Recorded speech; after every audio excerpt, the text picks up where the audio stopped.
Happy Easter everyone! At syempre sa mga followers ko. At syempre for the go, dito tayo mag-mekos-mekos insan sa spider wave. Dahil nakandado yan. Ayan, nakakandado yan. At syempre, mekos-mekos nga. Dito tayo shortcut. O, shout out sa may-ari. Huwag mo na akong singilin.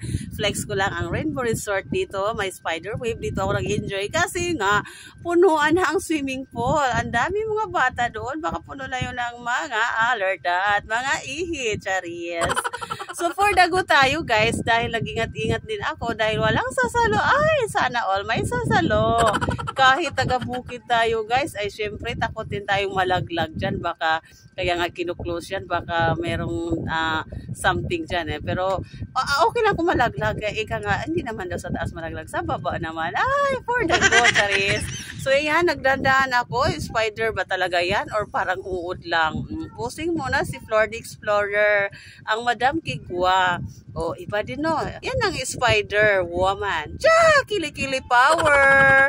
So shout out sa aking papa na nahulog sa niyog. Sana pagaling ka po papa. Lord God. Please God. Pagalingin mo na yung papa ko. Oh my God. So habang nag-voice over ako dito guys. Ang nasa isip ko ay sa papa ko dahil nahulog po siya sa niyog. 6 pababa na sana siya, 6 kasaksakan. Ayan! Si Darna! Ding! Ang bato! Ding! Ang bato! Take 2! Pak! Darna! Ayan, nasa gitna na tayo.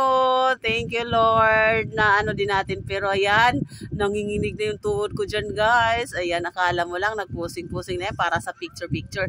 Habang nag-video yan, pinipicture din ako ng videographer. Ayan, ayan. Parang gusto ko sumayaw ng selos pero hindi kaya, guys. Talagang... Ayan, dahil tapos na tayo, next naman ay yung mga ibang nakapila sa kagrupo ko. So, sila naman. So, shout out sa aking family, lalo sa papa ko. Ay, Diyos ko Lord, sana all. So, sa mga bago pa lang dito, i-follow niyo po ako, supportahan niyo ako. At huwag niyo i-skip ang ads. Thank you!